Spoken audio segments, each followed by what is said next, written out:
इतना बड़ा पैंडेमिक 100 साल के बाद आया है, इसने जी, दुनिया हिला के रख दी है। We are prepared for a long haul. जी, उसमें कोई शक नहीं है। ये जल्दी से ना बीमारी जाने वाली है, ना ही जल्दी से ये कंप्लीट लॉकडाउन हटेगा। देखिए, लॉकडाउन की वजह से India is still doing well, क्योंकि अगर लॉकडाउन डाउन नहीं होता तो हो सकता है कि नंबर्स हजारों में नहीं होते, लाखों में होते।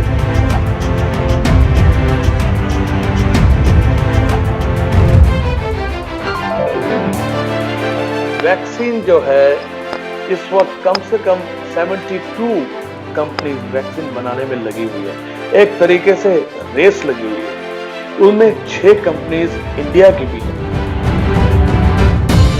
प्लाज्मा थेरेपी, जहां तक मैं सोचता हूं कि ये सक्सेसफुल होगी ही होगी। हमने तो अभी एक ही केस ट्रीट किया है, उसके रिजल्ट्स अच्छे आ रहे हैं। जिन लोगों के लिए आपने ताली बजाई थी, बर्तन बजाए थे, उन लोगों को नहीं समझते कि आप वो किसका फायदा कर रहे हैं। वो इस तरह के जो इंसिडेंट हुए हैं या डॉक्टर्स के अटैक में बहुत शर्मनाक हरकतें हैं। नमस्कार, सत श्री अकाल। आप देख रहे हैं पंजाब केसरी, नवोदय टाइम्स, जगबाणी टीवी। मैं हूं आपके साथ श्रमित। कोरोना काल में जब पूरी दुनिया पर, देश पर ये महासंकट छाया हुआ है, तो इस बीच हम कोरोना वॉरियर्स को, डॉक्टर्स को, जो इसके संकट मोचक हैं, उनको हम अपने साथ जोड़ रहे हैं। हमारे साथ हैं कोरोना वॉरियर, हमारे साथ है doctor MS Kanwar, respiratory medicine expert हैं, इंद्रप्रस्थ अपोलो हॉस्पिटल के। कंवर साहब, बहुत बहुत स्वागत है आपका। Thank you. कैसे हैं आप, सबसे पहले ये बताइए। अभी तो ठीक ही है। हम तो काफी जी, बिजी चल रहा है, क्योंकि आजकल I am directing the covid program. Yes तो सर। इस वक्त तकरीबन 40 के करीब पेशेंट्स हैं।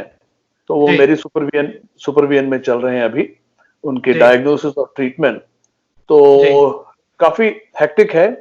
मैं तो जी। अभी हॉस्पिटल में ही रह रहा हूँ पिछले तो कुछ दिनों से। या और 1-2 दिन अभी और भी अच्छा, रहूंगा यहीं पे। क्वारंटीन वाला केस है। मेरा अगला सवाल यही था कि हाउस द जोश, क्योंकि ये टाइम जो है बिल्कुल लंबा चलने वाला है। बिल्कुल लंबा चलने वाला है, और we are prepared for a long haul. जी, उसमें कोई शक नहीं है। ये जल्दी से ना बीमारी जाने वाली है, ना ही जल्दी से ये कंप्लीट लॉकडाउन हटेगा। हम नहीं जी, सोचते ऐसा। जी। तो फिर डॉक्टर, जब केसेस 23,000 के पार इंडिया में हो चुके हैं और 700 से ज्यादा डेथ्स हो चुकी हैं, और आंकड़ा जो है वो काफी बड़ा है दुनिया भर की अगर हम बात करें, तो अभी हम किस स्टेज पे खड़े हैं? देखिए, लॉकडाउन की वजह से India is still doing well, doing pretty well. क्योंकि जी, अगर लॉकडाउन डाउन नहीं होता तो हो सकता है कि नंबर्स हजारों में नहीं होते, लाखों में होते। आप अमेरिका की हालत देखिए। तकरीबन 8.5 पौने 9 लाख के करीब पेशेंट हो गए वहां पे, which is a huge number. आप और ये डिजीज तकरीबन एक ही टाइम पे आई थी दोनों जी, कंट्रीज में। अगर आप फर्स्ट केस देखें तो इंडिया और यूएसए में तकरीबन एक ही टाइम पे, बल्कि यूएसए के शायद 2-4 दिन बाद ही इंडिया में आया होगा। जी, लेकिन ये देखिए कि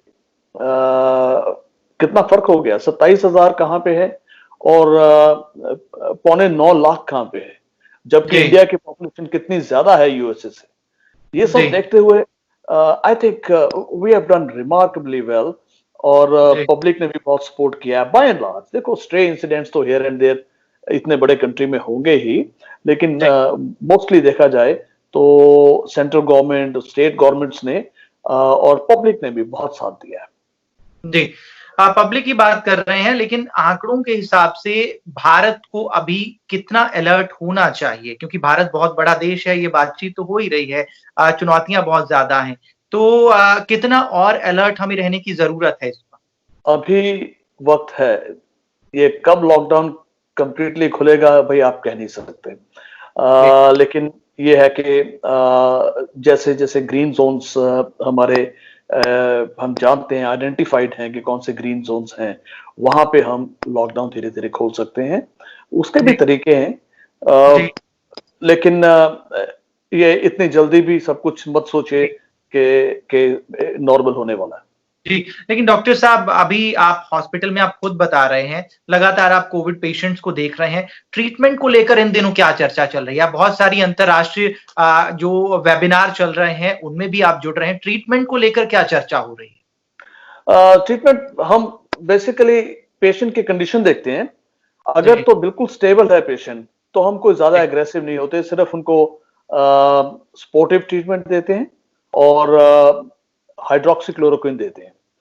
अगर जी, लगे कि थोड़ा पेशेंट सिक लग रहा है, तो हम उसमें हाइड्रोक्सीक्लोरोक्विन के साथ में एजिथ्रोमाइसिन भी कंबाइन करते हैं।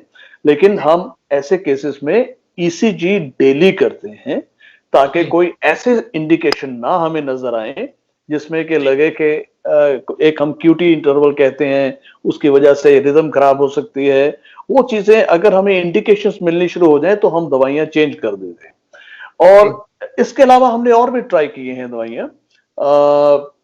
जैसे एक मेरा जो फर्स्ट केस था, 2 महीने पहले की बात है, तो उसमें एक एंटीवायरल का कॉम्बिनेशन होता है, लोपिम्यून के नाम पे वो कॉम्बिनेशन आता है, रिटोनाविर और लोपिनाविर उसमें होते हैं।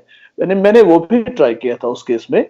और हम एक केस में इस वक्त पेशेंट एडमिट है हमारे पास कोविड आईसीयू में, जी, कन्वेलेसेंट प्लाज्मा भी यूज कर रहे हैं, किया है, और पेशेंट उससे बेटर भी हुआ है।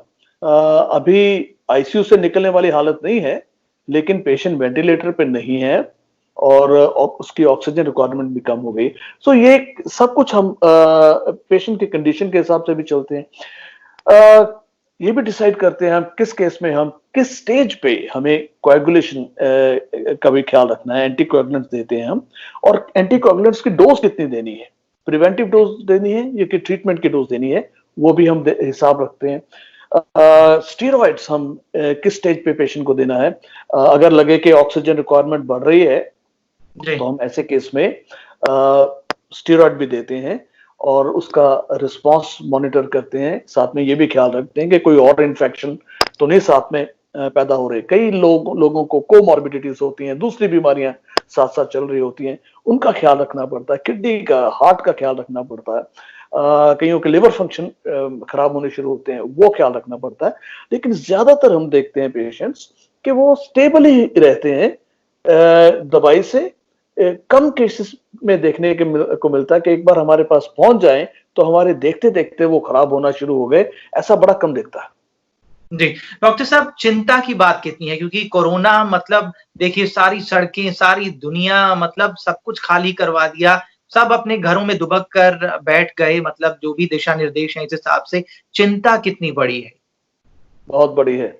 अभी भी अभी भी बहुत बड़ी है। ये इतना बड़ा पैंडेमिक 100 साल के बाद आया है, इसने जी, दुनिया हिला के रख दी है।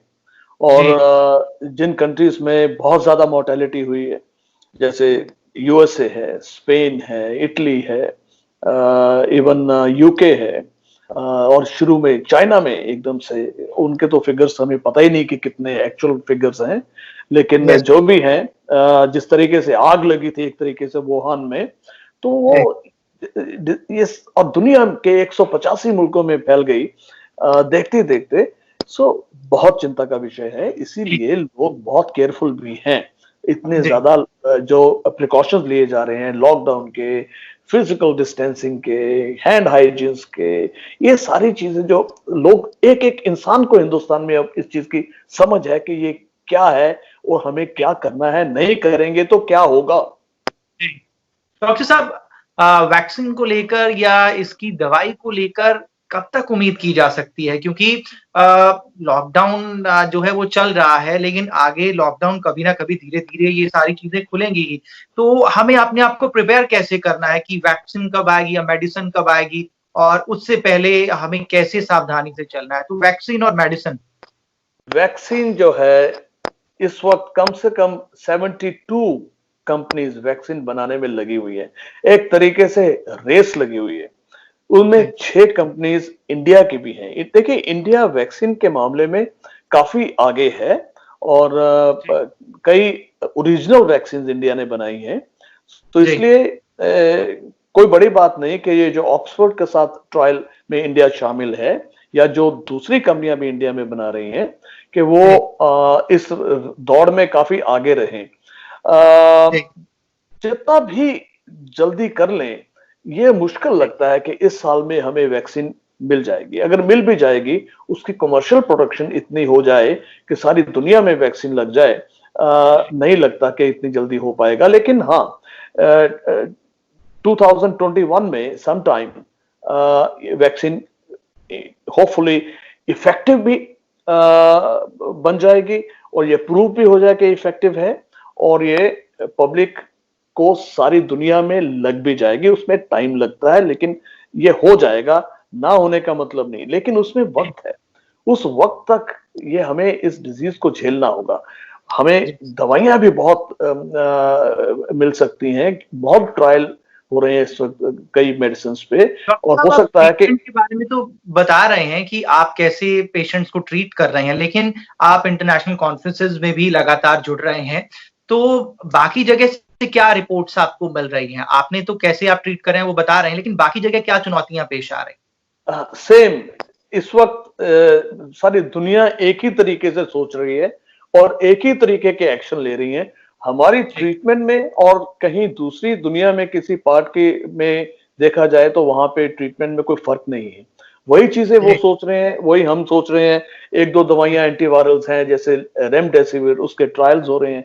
जहां जहां वो चीज अवेलेबल हो रही है वहां पे वो देनी भी शुरू कर रहे हैं।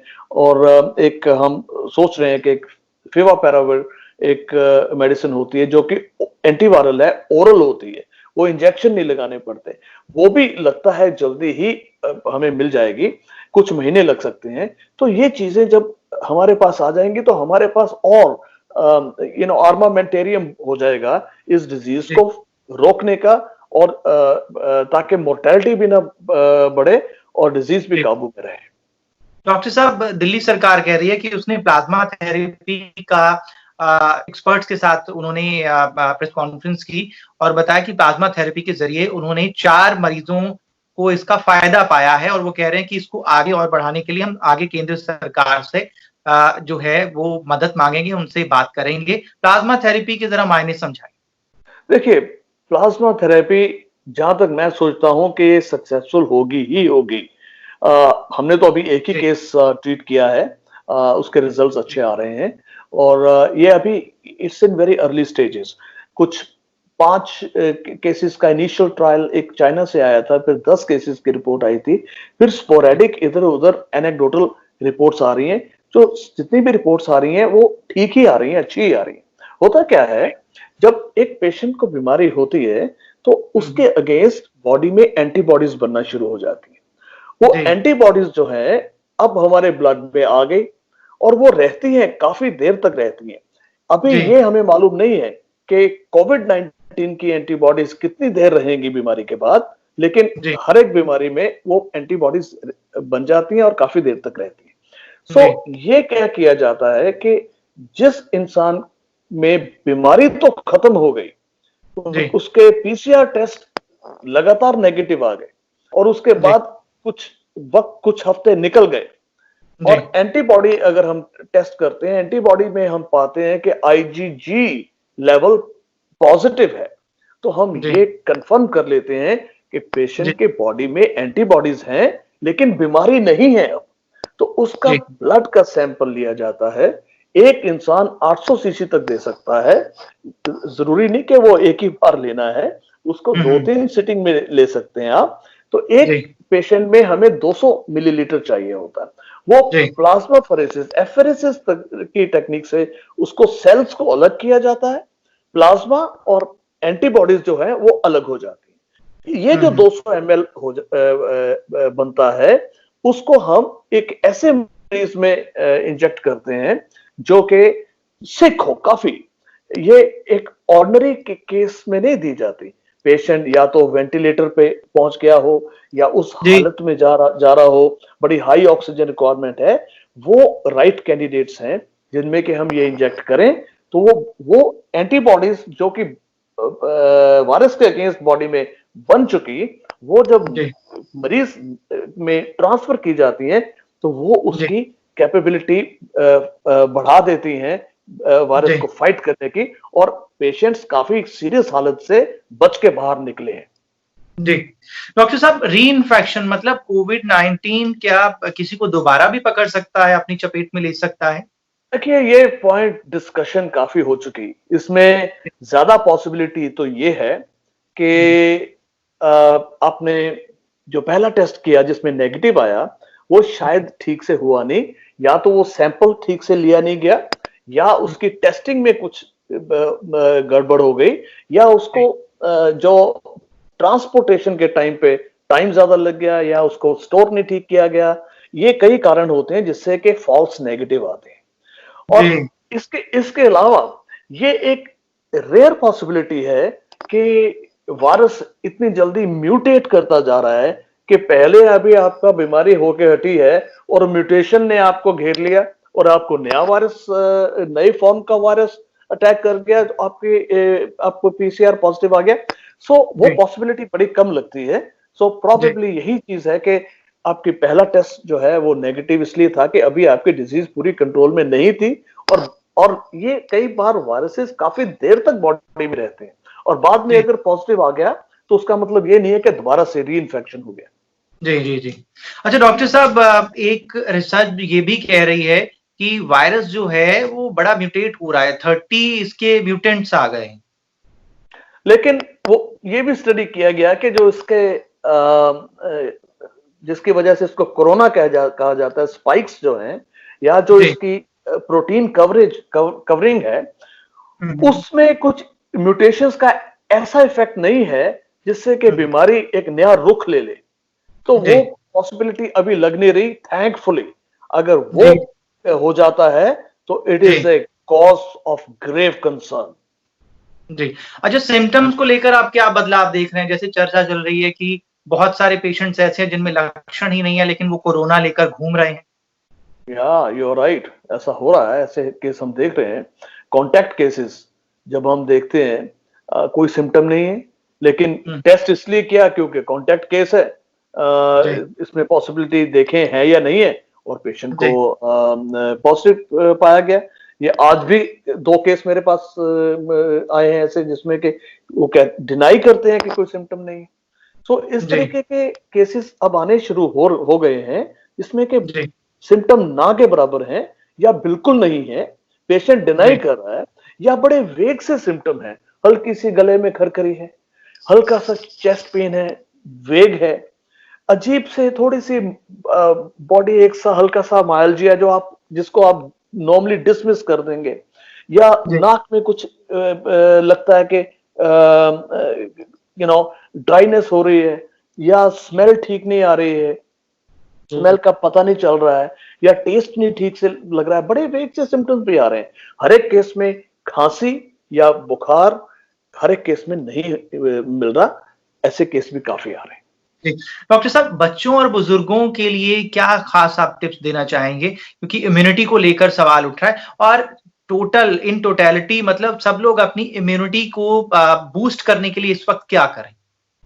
देखिए, ऐसा है कि ओल्ड एज में तो इम्यूनिटी के इशू है ही हैं, जी, और किसी को बीमारियां ऐसी हों कुछ, जैसे कि एस्थमा है, सीओपीडी है, पहले निमोनिया रहे हों, या एक जी, इंटरस्टिशियल लंग फाइब्रोसिस डिजीज होती है, हुँ, ब्रोंकाइटिस है, या ओल्ड टीबी है, ये चीजें अगर हैं, या किसी को डायबिटीज है, या किसी को हार्ट डिजीज है, या किसी को लिवर डिजीज है, क्रॉनिक किडनी डिजीज है, या मलिग्नेंसी की वजह से कीमोथेरेपी पे हैं, या कोई ट्रांसप्लांट बॉडी में हुआ है, ये सारी सिचुएशंस में कुछ भी अगर है तो आपका रिस्क तो बढ़ ही जाता है। जी, लेकिन ये देखा गया है कि बच्चों में फॉर्चुनेटली कोई इतना ज्यादा, हाँ, हम उसके बारे में केयरफुल तो होते हैं, लेकिन जी, देखा जाए तो बच्चों में डिजीज इतनी ज्यादा नहीं पाई गई जितनी एडल्ट्स में पाई गई है। This is a good sign. Yes sir. Doctor, lockdown को लेकर आप क्या उम्मीद रखते हैं? क्योंकि देखिए स्टेप बाय स्टेप गवर्नमेंट ने लॉकडाउन तो बढ़ाया। आगे जो है कैसी सिचुएशन होगी, आप क्या उम्मीद करते हैं लॉकडाउन को?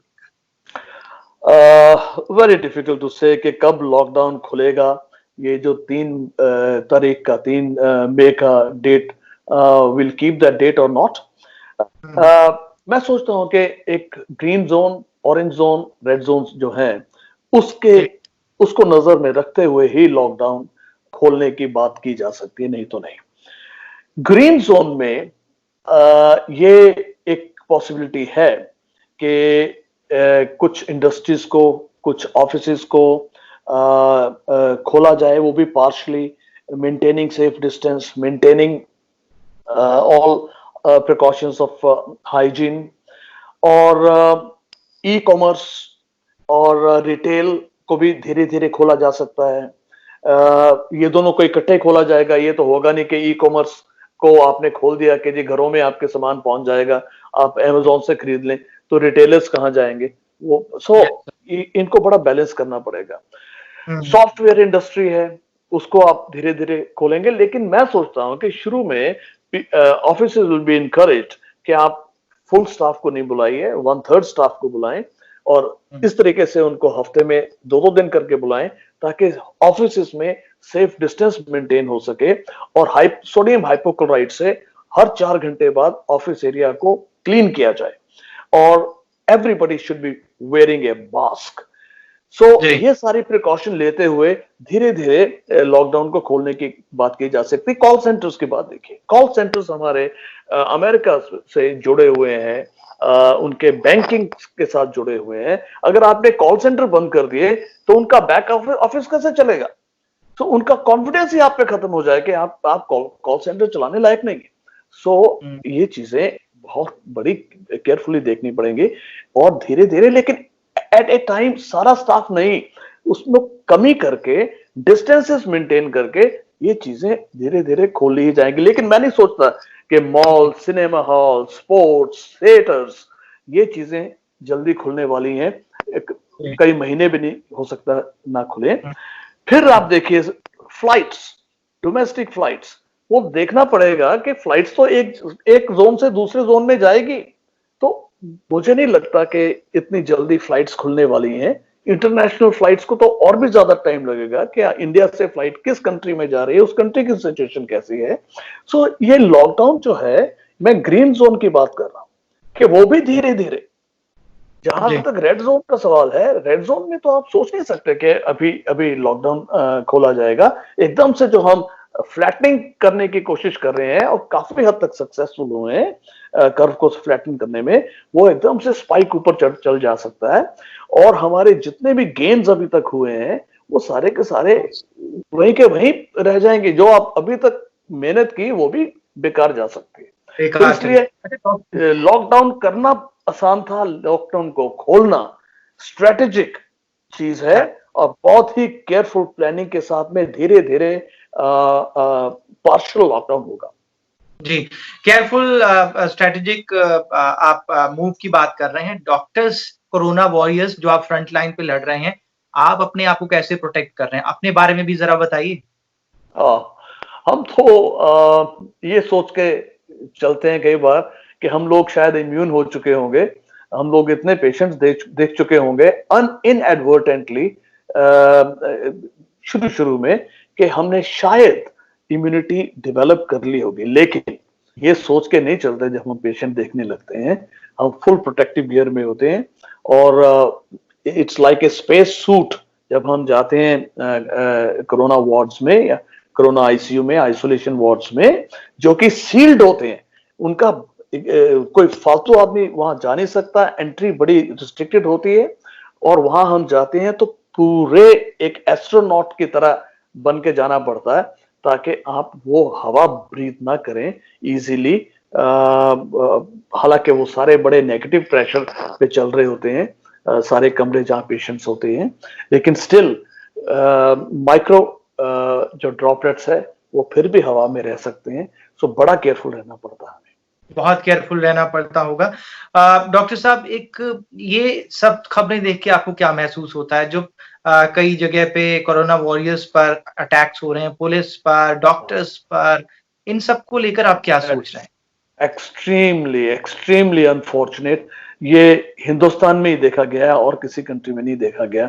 और जो लोग इतनी मेहनत करके, आप लोगों की खातिर अपना रिस्क उठा करके अपनी फैमिली से दूर रह के काम कर रहे हैं, कई लोग हॉस्पिटल्स में ही रुक रहे हैं। तो उन लोगों के लिए आप जिन लोगों के लिए आपने ताली बजाई थी, बर्तन बजाए थे, उन लोगों को नहीं समझते कि आप वो किसका फायदा कर रहे हैं, वो क्या अपना फायदा कर रहे हैं? नो, ये पब्लिक को सोचना चाहिए। मैं सोचता हूं कि 99% पब्लिक सोचती है, ठीक सोचती है, लेकिन ऐसे लोग एलिमेंट्स होते हैं जो या तो बेवकूफ हैं या अनपढ़ हैं या उनकी बुद्धि खराब हो जाती है ये सोच के, डर के मारे कि ओ इतनी दूर है लेकिन फिर भी कहीं मेरे को इन्फेक्शन ना हो जाए, मेरे घर में किराएदार है, कहीं मेरे को इन्फेक्शन ना कर दे। इस तरह के जो इंसिडेंट्स हुए हैं या डॉक्टर्स पे अटैक हुए हैं, बहुत शर्मनाक हरकतें हैं। और ये ऐसे लॉज होने चाहिए जो कि अब ऑलरेडी उन्होंने अनाउंस भी किए हैं कि सीधा इनको पकड़ के अंदर जेल में करना चाहिए, क्योंकि ये इंसान ये किसी का भला नहीं सोच सकता जो अपना भला नहीं सोचता। जी डॉक्टर साहब, please take care of yourself. Thank you so much हमें समय देने के लिए, and we are signing off. Keep watching Punjab Kesari, Navodaya Times and Jagbani TV. Thank you so much. Thank you so much, Shramit. Thank you.